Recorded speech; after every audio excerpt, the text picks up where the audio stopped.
नमस्कार, मी साक्षी शिंदे। आजच्या बातमीपत्रात आपलं स्वागत। नजर टाकूयात हेडलाईन्सवर। गोळीबाराने अलिबाग हादरले, दोन भावांमधील वादात तरुणाचा मृत्यू, एकाची प्रकृती चिंताजनक। मोदींची जादू ओसरली, वर्ध्यातील सभेला अल्प प्रतिसाद, मोदींचे भाषण सुरू असताना खुर्च्या रिकाम्या। भाषण न करताही पार्थ पवार नेते बनू शकतात, पंकजा मुंडे यांची टीका, धनंजय मुंडे यांनाही केले लक्ष। सत्ता आणि पैशासाठी दोन्ही पक्ष एकत्र, नारायण राणे यांची शिवसेना भाजपवर टीका। आत्महत्याग्रस्त शेतकऱ्यांच्या मुलांना लावारिस म्हणणाऱ्यांनी जनाची नाही मनाची तरी लाज बाळगा, अजित पवार यांची टीका। शिरूरमध्ये विधानसभेच्या इच्छुक उमेदवारांची प्रचाराची राळ, अजित पवार यांची इच्छुकांना धास्ती। पुण्यात इथं काय उणं, उमेदवाराचा सस्पेन्स कायम, पुण्यात काँग्रेसच्या प्रचाराचा शुभारंभ। पुलगावच्या वर्धा नदीचे अस्तित्व धोक्यात, नदीत प्रचंड गाळ, पाण्याचे दुर्भिक्ष असतानाही प्रशासनाचे दुर्लक्ष। आता बातम्या पाहूयात विस्ताराने। दोन सख्या भावांमधील वादात तिसऱ्याला आपला जीव हकनाक गमवावा लागल्याची घटना अलिबाग तालुक्यातील कुरुळ येथे घडली। सागर पाटील असे मृत तरुणाचे नाव आहे। कुरुळ गावात राहणारे जितेंद्र मगर आणि राजेंद्र मगर या दोन सख्या भावांमध्ये जमिनीवरून वाद सुरू आहे। राजेंद्र मगर याच्या मनात त्याचा राग होता। रविवारी रात्री 12 वाजण्याच्या सुमारास जितेंद्र त्याच्या मित्रांसह कुरुळ दत्त टेकडी येथून दुचाकीवरून परतत असताना राजेंद्र मगर याने त्यांच्यावर पिस्तुलातून गोळीबार केला। यात जितेंद्र यांचे मित्र सागर पाटील आणि गौरव भगत हे गंभीर जखमी झाले। सागर पाटील याचा अलिबागच्या सरकारी रुग्णालयात उपचारादरम्यान मृत्यू झाला,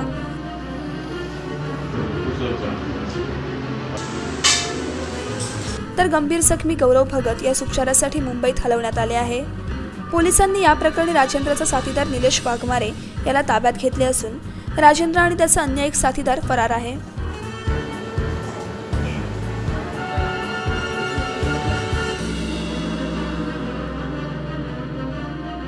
ब्युरो रिपोर्ट, संवाद मराठी लाईव्ह, अलिबाग। पंतप्रधान नरेंद्र मोदी यांच्या वर्धा येथे आयोजित केलेल्या सभेला अल्प प्रतिसाद मिळाल्याने मोदी यांची जादू ओसरल्याची चर्चा सुरू झाली आहे। वर्ध्यातील सभेत मोदी बोलत असताना अर्ध्या खुर्च्या रिकाम्या होत्या। सभेसाठी 50,000 खुर्च्यांची व्यवस्था करण्यात आली होती, मात्र यातील अनेक खुर्च्या रिकाम्या असल्याचे चित्र पाहायला मिळाले। लोकसभेची धामधूम सुरू झाली असून महाराष्ट्रातील लोकसभा उमेदवारांच्या प्रचारासाठी वर्ध्यात आलेले पंतप्रधान नरेंद्र मोदी यांच्या सभेकडे मतदारांनी पाठ फिरवल्याचे पाहायला मिळाले। सभेसाठी ठेवण्यात आलेल्या अर्ध्या खुर्च्या रिकाम्या असल्याने मोदींची जादू ओसरल्याची चर्चा सभास्थळी सुरू होती। या सभेला मुख्यमंत्री देवेंद्र फडणवीस उपस्थित होते। भाजप महायुतीचे रामदास तडस आणि काँग्रेस आघाडीच्या चारुलता टोकस यांच्यात वर्धा लोकसभा मतदारसंघात लढत होत आहे। ब्युरो रिपोर्ट, संवाद मराठी लाईव्ह, वर्धा। पार्थ पवार यांना भाषण आले नसले तरी ते भाषण न करताही नेते बनू शकतात, अशी टीका पंकजा मुंडे यांनी केली आहे। पार्थ पवार यांनी केलेल्या पहिल्या भाषणाची एकूणच राज्यात चर्चा झाली। यावर बोलताना जाहीर प्रचार सभेत पंकजा मुंडे यांनी हे वक्तव्य केलं। पाटोदा तालुक्यातील बूथ कार्यकर्त्यांच्या मेळाव्यात पंकजा मुंडे बोलत होत्या। विशेष म्हणजे पार्थ यांच्या भाषणावर टीका करताना पंकजा मुंडे यांनी चांगले भाषण करणाऱ्या धनंजय मुंडे यांना मात्र आपल्यापेक्षा लहान बहिणीवर टीका करताना काहीच वाटत नाही का, असा सवाल विचारला आहे। मला लोकांनी विचारलं पार्थ पवार यांच्या भाषणावर तुमचं काय मत आहे। मी त्यांना म्हटलं नवीन भाषणात चुकतो तो माणूसच, काही लोक तर बिना भाषणाची पण नेतेगिरी करतात, असं म्हणत धनंजय मुंडेंवर अप्रत्यक्ष टीका केली। मला वाटलं कदाचित तेही बिना भाषणाचे चांगले नेते असू शकतात। माझ्यापेक्षा वयाने लहान असणाऱ्या माणसावर मी टीका करणं बरोबर आहे का? आपल्या पाठीवर जन्म घेतलेल्या बहिणीवर टीका करणे बरोबर आहे का? तुम्हीच सांगा, असं म्हणत माझ्या स्वतःच्या पाठीवर जन्म घेतलेल्या माझ्या बहिणीला पात्रता विचारणाऱ्या भावाला आणि त्यांच्या सोबत असणाऱ्या उमेदवाराला त्याची जागा दाखवून देण्याची क्षमता माझ्यामध्ये असल्याचं पंकजा मुंडे म्हणाल्या। लोकांनी विचारलं पार्थ पवारच्या भाषणावर तुमचं काय म्हणणं आहे? तर नवीन भाषणात चुकतंय माणूस, काही लोक बिना भाषणाची पण नेतेगिरी करतात ना, नाही कसं? तर मला कदाचित ते बिना भाषणाचे चांगले नेते होऊ शकतात। माझ्यापेक्षा वयाने लहान असणाऱ्या माणसावर मी टीका करणं बरोबर आहे का? आपल्या पाठीवर जन्म घेतलेल्या बहिणीवर टीका करणं बरोबर आहे का? तुम्ही सांगा। छत्रपती शिवरायांच्या महाराष्ट्रात, जिजाऊंच्या महाराष्ट्रात ज्यांनी महिलांचा आदर करायचं आपल्याला शिकवलं, त्या महाराष्ट्रामध्ये माझ्यापेक्षा लहान असणारा विरोधकांचा घरातला माणूस असला तरी मी त्याच्याविषयी अपशब्द कधी काढला नाही आणि माझ्या स्वतःच्या पाठीवर जन्म घेतलेल्या बहिणीची पात्रता विचारणाऱ्या भावाला आणि त्यांच्या बरोबर उभ्या असणाऱ्या उमेदवाराला त्यांची जागा दाखवून देण्याची क्षमता ही माझ्यामध्ये, धोंडे साहेबांमध्ये, धस साहेबांमध्ये नाही, तुमच्यामध्ये आहे। तुम्ही सगळी तुम्हाला। ब्युरो रिपोर्ट, संवाद मराठी लाईव्ह, बीड। अमित शहांना अफजल खान म्हणणारे उद्धव ठाकरे त्यांचा उमेदवारी अर्ज दाखल करण्यासाठी गांधीनगरला गेले. हा त्यांचा दुतोंडीपणा आहे अशी टीका नारायण राणे यांनी केली आहे. शिवसेनेने अत्यंत खालच्या पातळीवर जाऊन भाजपवर टीका केली असताना पुन्हा सत्ता आणि पैशासाठी दोन्ही पक्ष एकत्र आले असल्याचे नारायण राणे यांनी सांगितले. नाणार रिफायनरी कोकणात कुठेही आणायचा प्रयत्न झाला तर आमचा विरोधच असेल असं पुन्हा एकदा नारायण राणे यांनी स्पष्ट केलंय. उद्धवच्या बोलण्याला आणि आश्वासनाला काय किंमत नसते. काल बोलतो तर आज ठाम राहत नाही. नानारच्या बाबतीमध्ये जमीन संपादित त्यांच्याच मंत्र्यांनी MIDC ची तर्फे केली. परवानगी सर्व त्यांच्याच मंत्र्यांनी दिल्या. नाणार आणण्याची मागणी आनंद गीते आणि विनायक राऊत यांनीच केली. नाणार कोकणात आणा म्हणून आणलाही इथे त्यांनी. जेव्हा आमचा विरोध त्यांनी पाहिला, आमच्या बाजूला जनता इथे पाहिलं आणि त्याच्यामुळे त्याला वाटलं की आता आपलं काय खरं नाही आणि म्हणून कोलांटी उडी मारली. आता उद्या कुठेही कोकणात जर द्यायचं म्हटलं तर आम्ही विरोध करणार. सुरेश कौलकेकर, संवाद मराठी लाईव्ह, रत्नागिरी. बातमीपत्रात वेळ झाली छोट्याशा विश्रांतीची. कुठेही जाऊ नका, पाहत राहा संवाद मराठी लाईव्ह. अभिषेक दर्गे, उपाध्यक्ष महाराष्ट्र नवनिर्माण वाहतूक सेना यांना वाढदिवसाच्या हार्दिक शुभेच्छा. शुभेच्छुक गोवर्धन पोलसानी, जिल्हा संघटक मनसे, रायगड.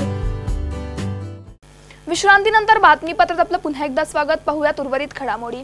आत्महत्याग्रस्त शेतकऱ्यांच्या मुलांना लावारिस म्हणणाऱ्यांनी जनाची नाही मनाची तरी लाज बाळगा अशी टीका राष्ट्रवादी काँग्रेसचे नेते अजित पवार यांनी केली आहे. पिंपरी चिंचवडमध्ये पार्थ पवार यांच्या प्रचारासाठी कामगार मेळावा झाला. त्यावेळी अजित पवारांनी केंद्र आणि राज्य सरकारवर जोरदार टीका केली. पार्थ पवार यांनी मात्र यावेळी बोलणं टाळलं. अनाथ मुलं त्यांना काही जनाची नाही मनाची काही लाज वाटत नाही. एखादा करता माणूस घरातला आत्महत्या करतो, त्याचा प्रपंच चालत नाही, तो निघून जातो आणि त्या मुलांना तुम्ही अनाथ मुलं म्हणता. त्यांच्या मुलांना तुम्ही लावारिस मुलं म्हणता. अजित पवारांचं भाषण संपल्यानंतर पार्थ पवार यांचं कामगार मेळाव्याला आगमन झालं. यावेळी त्यांनी भाषण करणंच टाळले. याबद्दल त्यांना विचारले असता दादांचे विचार हे माझे विचार म्हणून बोललो नाही असा युक्तिवाद पार्थ यांनी केला. तसं नाही, दादांनी जे बोलायचं ते बोलून गेले आणि मी माझ्या पोस्टवरती पण टाकलंय की कामगारांसाठी आपण काय करणार आहे. आमच्या कार्यकर्त्यांनी पण त्यांना समजून सांगितलंय. पण मी इथं येऊन बोलणं आणि दादांनी बोलणं ते एकच आहे. यावेळी पार्थ पवार यांच्या प्रचारासाठी त्यांचे बंधू जय पवार आणि जयंत पाटील यांचे पुत्र प्रतीक पाटील हेही आले होते. पुणे जिल्ह्यातील मावळ लोकसभा मतदारसंघातील उमेदवार पार्थ पवार यांच्या प्रचाराचा शुभारंभ 17 मार्चला मोठ्या धुमधडाक्यात झाला. पण पार्थ पवार यांच्या प्रचारापेक्षा इंग्रजाळलेल्या मराठीत त्यांनी केलेल्या भाषणाची चर्चा अधिक झाली आणि ते ट्रोलही झाले.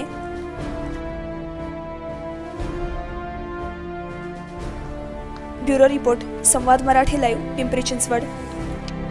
शिरूर लोकसभा मतदारसंघात राष्ट्रवादी काँग्रेसच्या उमेदवाराचा प्रचार सुरू झाला आहे. निवडणूक खासदारकीची असली तरी आगामी विधानसभा निवडणूक डोळ्यांसमोर ठेवून उन्हातानाची पर्वा न करता इच्छुक उमेदवारांनी प्रचाराची राळ उडवून दिली आहे.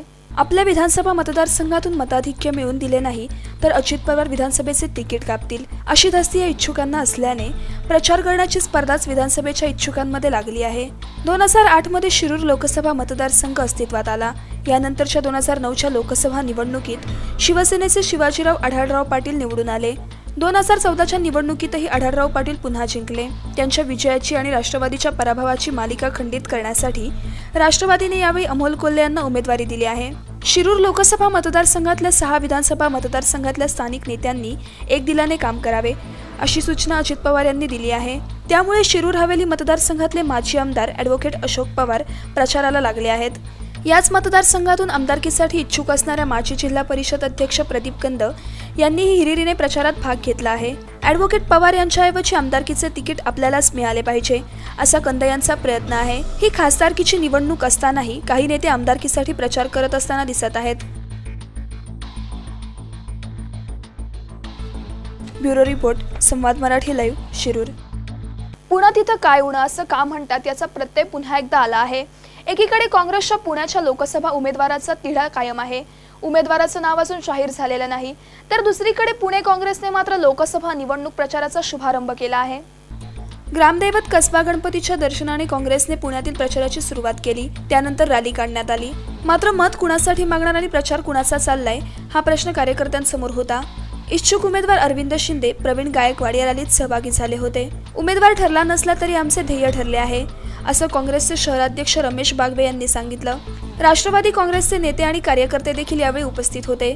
उमेदवार ठरला नसला तरी आमचे ध्येय ठरलेले आहे, भाजपचा पराभव करण्याचे ध्येय आहे, असे रमेश बागवे म्हणाले। ब्युरो रिपोर्ट, संवाद मराठी लाईव्ह, पुणे। पुलगाव शहरातून वाहणाऱ्या वर्धा नदीचे अस्तित्व धोक्यात आले आहे। नदीत पाणी असले तरी ते पिण्यासाठी तर सोडाच, हात धुण्यासाठी योग्य नसल्याचे समोर आले आहे। नदीत मोठ्या प्रमाणात कचरा आणि गाळ आहे। जलयुक्त शिवार आणि पाणी अडवा पाणी जिरवा या योजनांची अंमलबजावणी होताना इतिहासाचा भाग मात्र गाळाने भरल्याचे पाहायला मिळते। सध्या लोकसभा निवडणुकीचे वारे वाहत असून या प्रश्नांकडे लक्ष द्यायला राजकीय पक्षांना वेळ नाहीये।